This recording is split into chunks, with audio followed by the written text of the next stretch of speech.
Are you happy with your housing? Are you climbing up the walls? Are you deafened by the headlines, or do you not hear at all? Are you pacified by passion, or are you armed to the teeth?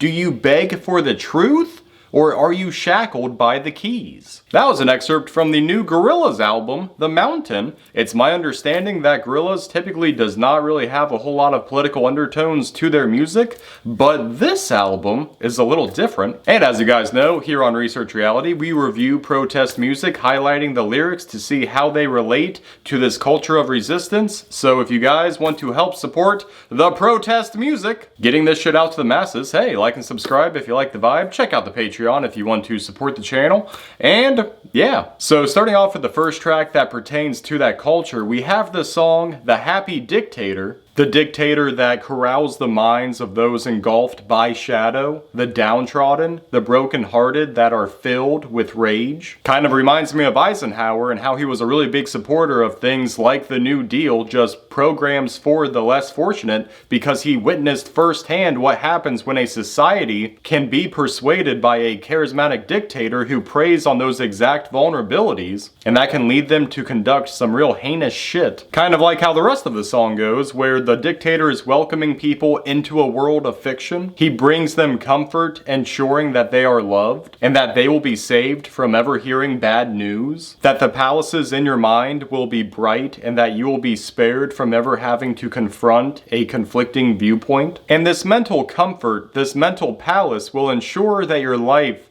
is better than it ever was, as long as you remain under the control of that dictator, who has led you into this march for the future where only happiness can be found. Overall, it's a fantastic track and totally doesn't remind me of anything pertaining to real life. Looking at you, Hungry. Looking at you. Skipping over to the next track, The God of Lying. Now this could be in reference to an external liar, or it could be the lies that we tell ourselves. The song starts off by alternating between lines saying, "Are you happy with your situation, or do you want to change it?" We then have the lines that we started the video with, but just to backtrack to the one line about, "Do you beg for the truth to set you free, or are you shackled by the keys?" That song in particular reminds me of a Slipknot line from All Out Life that says, "You hold all the keys so the chains shouldn't hold you. I know you heard me. I fucking told you." But here in this Gorillaz track, it's implying that the chains and the keys are one and the same. Maybe it's your comforts or your habits that are holding you back. It could be the internet, where lies run rampant, where the algorithms will reinforce your bias, your worldview, when that same thing, when the internet could actually be the keys to a lot of your problems if it wasn't always creating more for you. And of course that extends beyond just the individual level. By giving people open and free access to information, it can help with protest or any other form of community organizing, community resistance. Now the next song, The Empty Dream Machine, this one really grapples with the concept, again, of the promises that we made to ourselves, the dreams that arise at night, the dreams of success, of what we want to accomplish, who we want to be, which is seemingly always reduced to just a fleeting thought when we wake up the next day, which pretty much describes me every Monday morning. Skipping down to the song Plastic Guru, here we have another set of repeating lines. "We believe what we choose, is that not the truth?" And goes on to say that you were tied to a demon, starring in your own show, selling snake oil. So you got a little bit of the main character bias going on, as well as doing or selling something that is labeled as a cure but is actually harmful. And it ends with the line, "Okay, stop." Essentially saying, if you know what you're doing is wrong, if you know that what you're doing is not productive for yourself or other people, try your best to cut that out. Reduce the harm. But we know that's not always as easy as it sounds. Even Jonathan Haidt, in his book The Righteous Mind, opens a chapter with that exact concept, where philosophy and psychology have grappled with that same concept, where people know the path they ought to take, and yet the path that is actually taken is often a different path, the path of least resistance. Next we have the track Delirium, which is kind of a foreboding track. So here on this proverbial mountain, something is drumming up. God is coming, but it's more of a false God, an authoritarian God. You must praise him, embrace him. You must do as he wishes,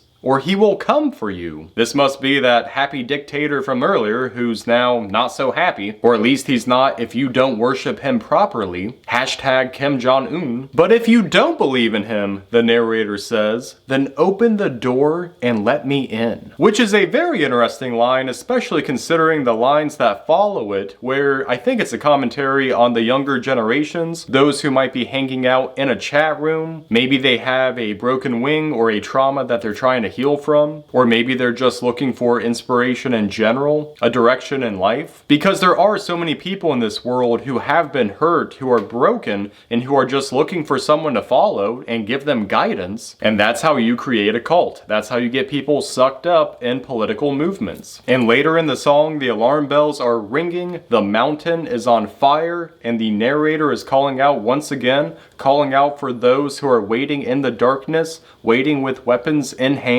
to get up, start running, start evacuating. And this could also allude to the concept of not waiting for the worst outcome to come to you. Get up and start moving now while you have time to make a difference, to make a change. Don't just plan for the worst case scenario and wait for that to happen. There's a lot you can do in between now and then. But overall, whether it's the deity himself or the lack of internal vision, as alluded to earlier, it can all lead to delirium, where nothing makes sense and you're trying to navigate this confusing and unforgiving world. Again, pretty interesting track, but skipping on to the next song, the Shadowy Light. So I'm gonna go out on a limb here and connect a few dots from the last track, talking about that false authoritarian God, where in this song it says that God is love, like a distant asteroid hurtling towards you. And if it's God you trust, the song says, what will they promise you when your voice is lost and it's replaced with cold machines, the madmen and fever dreams, oblivious to the truth? Again, injecting my good old bias here, but if the tyrants are using God as a disguise, then their promises pin you into submission because you think someone is working on your behalf, you think someone is working in your best interest, but really they've stripped you of your voice, they've nailed you into complacency, and now they've replaced you with the cold machines of war, of oppression, conjured up by the fever dreams of those madmen, which is madness. Seems rather reminiscent of a certain time period in which we find ourselves living. The next track, Casablanca and Sweet Prince, kind of go together, potentially, where Casablanca deals with someone who is staring into the abyss, the gateway between worlds,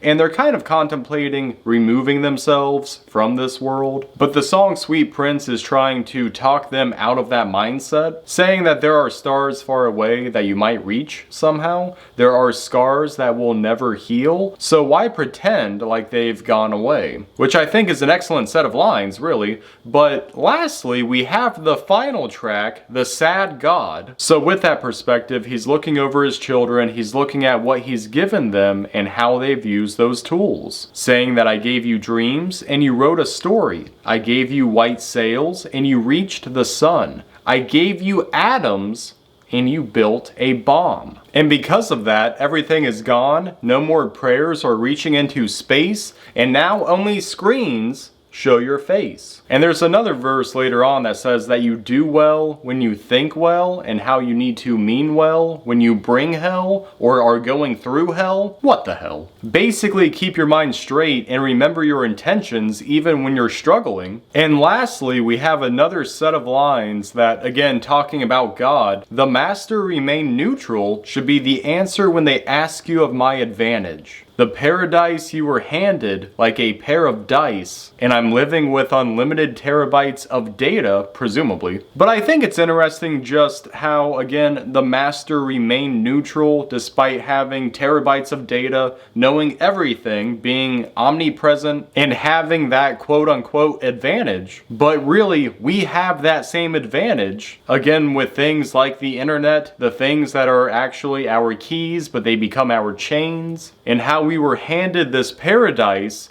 as if we were given a pair of dice, but then we gambled it all away on stupid things like war, corruption, and greed. And now that paradise is lost, and it's up to us to go up against that happy dictator. Don't listen to the comforts that he's telling you. Listen to viewpoints outside of your comfort zone, because if we keep coddling our minds to not accept anything outside of our mental borders, then eventually the mountain will catch on fire. The worst case scenario that everyone was waiting for, yet not doing enough to prevent. And so we have to act now while we still have the time and ability, presumably. Anyways guys, that concludes the review of this new Gorillaz album, The Mountain. Overall, if I had to recommend one song, I suppose it would be the song The Happy Dictator. I just feel like it's the most relevant to the time period in which we live. And in terms of scoring, which again the score is based on how much it contributes to the culture of resistance, I do think it's a pretty neat concept record and pretty allegorical with the mountain and whatnot. So maybe I'm thinking it's going to be like a B- or an 81, somewhere in there. But if you guys have heard this new Gorillaz album, let me know what you thought of it in the comments down below. Let me know what you thought of this review.